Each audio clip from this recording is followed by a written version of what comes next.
പശ്ചിമേഷ്യയിലെ സംഘർഷങ്ങളിലും ചരക്ക് കപ്പലുകൾക്ക് നേരെ തുടർച്ചയായി ഉണ്ടാകുന്ന ആക്രമണങ്ങളിലും കടുത്ത ആശങ്ക രേഖപ്പെടുത്തിയിരിക്കുകയാണ് ഇന്ത്യ. വിദേശകാര്യമന്ത്രി എസ് ജയശങ്കർ ഇറാൻ വിദേശകാര്യമന്ത്രി സയ്യിദ് അബ്ബാസ് അറാച്ചിയുമായി ഫോണിൽ സംസാരിക്കുകയും ഇന്ത്യയുടെ നിലപാട് വ്യക്തമാക്കുകയും ചെയ്തിരിക്കുകയാണ്. ചരക്ക് കപ്പലുകൾക്കും നാവികർക്കും നേരെ ഏത് ഭാഗത്തു നിന്നും ഉണ്ടാകുന്ന ആക്രമണങ്ങളെ ഇന്ത്യ ശക്തമായി അപലപിക്കുന്നുവെന്നാണ് ജയശങ്കർ എക്സിൽ പങ്കുവച്ച കുറിപ്പിൽ വ്യക്തമാക്കുന്നത്. പ്രശ്നങ്ങൾ പരിഹരിക്കാൻ ഇന്ത്യ എപ്പോഴും നയതന്ത്ര ചർച്ചകളെയാണ് പിന്തുണയ്ക്കുന്നതെന്നാണ് വിദേശകാര്യമന്ത്രി പറയുന്നത്. ഇറാൻ വിദേശകാര്യമന്ത്രി അറാച്ചിയുമായി ടെലിഫോണിലാണ് സംസാരിച്ചത്. മേഖലയിലെ നിലവിലെ സംഘർഷങ്ങളിൽ ഇന്ത്യയുടെ കടുത്ത ആശങ്ക ജയശങ്കർ ഇറാനെ അറിയിച്ചിട്ടുണ്ട്. യാതൊരു കാരണവശാലും ചരക്ക് കപ്പലുകൾക്കോ നാവികർക്കോ നേരെ ആക്രമണം ഉണ്ടാകരുത്. ഏത് രാജ്യത്തിന്റെ ഭാഗത്തു നിന്ന് ഉണ്ടാകുന്ന ഇത്തരം നീക്കങ്ങളെയും ഇന്ത്യ ശക്തമായി അപലപിക്കും എന്നാണ് എസ് ജയശങ്കർ പറഞ്ഞത്. ആദ്യമൊക്കെ നിങ്ങൾ ഇന്ത്യയുടെ കപ്പലുകളെ ആക്രമിക്കില്ല എന്ന് ഇറാൻ ഉറപ്പ് നൽകിയിരുന്നു. അതിന്മേലാണ് ഹോർമുസ് കടലിടുക്ക് വഴി ഇന്ത്യ കപ്പലുകൾ കൊണ്ടുവന്നത്. പക്ഷേ ഇറാൻ ഇന്ത്യയുടെ കപ്പലുകൾ ആക്രമിക്കുന്ന ഒരു സാഹചര്യം ഉണ്ടായപ്പോൾ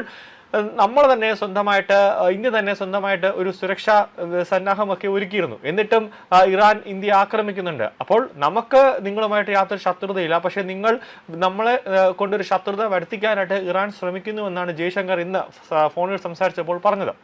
സമുദ്രപാതകളിൽ മിസൈൽ ഡ്രോൺ ആക്രമണങ്ങൾ ശക്തമായതോടെ നിരവധി ഇന്ത്യൻ നാവികരാണ് അപകടത്തിലായിരിക്കുന്നത്. ഇത് ഇന്ത്യക്ക് വലിയ നയതന്ത്ര മാനുഷിക ആശങ്ക ഉയർത്തുന്നുണ്ട്. ചരക്ക് കപ്പലുകൾക്ക് സുരക്ഷ ഉറപ്പാക്കാനും നിരീക്ഷണം ശക്തമാക്കാനുമായി US സെൻട്രൽ കമാൻഡ് മേഖലയിൽ വൻ നാവിക സന്നാഹമാണ് ഒരുക്കിയിട്ടുള്ളത്. ജൂലൈ 30 വരെയുള്ള കണക്കുകൾ പ്രകാരം 24 വാണിജ്യ കപ്പലുകളുടെ ദിശ തിരിച്ചുവിടുകയും മറ്റ് നടപടികൾ സ്വീകരിക്കുകയും ചെയ്തതായി US സൈന്യം അറിയിച്ചിട്ടുണ്ട്. ജോർദാനിലെ US സൈനിക താവളങ്ങൾക്ക് നേരെ ഇറാൻ നടത്തിയ ബാലിസ്റ്റിക് മിസൈൽ ആക്രമണങ്ങൾക്ക് മറുപടിയായി US ശക്തമായ വ്യോമാക്രമണമാണ് ആരംഭിച്ചത്. ഇറാന്റെ ഇസ്ലാമിക് റവല്യൂഷണറി ഗാർഡ് കോർപ്സിന്റെ കേന്ദ്രങ്ങൾ ലക്ഷ്യമിട്ടാണ് അമേരിക്കൻ തിരിച്ചടി. പേർഷ്യൻ ഉൾക്കടലിലെ ദ്വീപുകളിലും തെക്കൻ പ്രവിശ്യകളായ ഹോർമോസാൻ അതോടൊപ്പം തന്നെ ഗുസ്താൻ എന്നിവിടങ്ങളിലെ എണ്ണ ഉൽപാദന കേന്ദ്രങ്ങൾക്ക് സമീപം വൻ സ്ഫോടനങ്ങൾ നടന്നതായി ഇറാനിയൻ മാധ്യമങ്ങൾ സ്ഥിരീകരിച്ചിട്ടുണ്ട്. പ്രതിസന്ധികൾ പരിഹരിക്കാൻ ഇന്ത്യ എപ്പോഴും ചർച്ചകളുടെയും നയതന്ത്രത്തിന്റെയും വഴികളെയാണ് പിന്തുണയ്ക്കുന്നതെന്നാണ് ജയശങ്കർ ആവർത്തിച്ച് പറയുന്നത്. നിലവിലെ സാഹചര്യങ്ങളെക്കുറിച്ചും അതോടൊപ്പം തന്നെ ചർച്ചകളെക്കുറിച്ചുമുള്ള ഇറാന്റെ കാഴ്ചപ്പാടുകൾ വിദേശകാര്യമന്ത്രി അബ്ബാസ് അറാച്ചി ഇന്ത്യൻ മന്ത്രിയെ ധരിപ്പിച്ചിട്ടുണ്ട്. ഹോർമൂസിൽ ഇന്ത്യൻ നാവികരെ ആക്രമിച്ചാൽ ഇന്ത്യ ഇറാനുമായുള്ള സകല ബന്ധം ഇന്ത്യ മറക്കുമെന്നും കൂടാതെ ശക്തമായ ഭാഷയിൽ ഇന്ത്യ തിരിച്ചടിക്കുമെന്ന താക്കീതും ഇന്ത്യൻ വിദേശകാര്യമന്ത്രി എസ് ജയശങ്കർ ഇറാനൊരു വാർണിംഗ് നൽകുന്നുണ്ട്.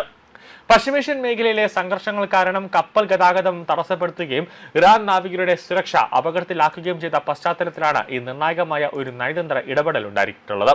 ഈ വിവരങ്ങൾ വിദേശകാര്യമന്ത്രി ഡോക്ടർ എസ് ജയശങ്കർ തന്റെ ഔദ്യോഗിക ട്വിറ്റർ അക്കൗണ്ടിലും പങ്കുവച്ചിട്ടുണ്ട്.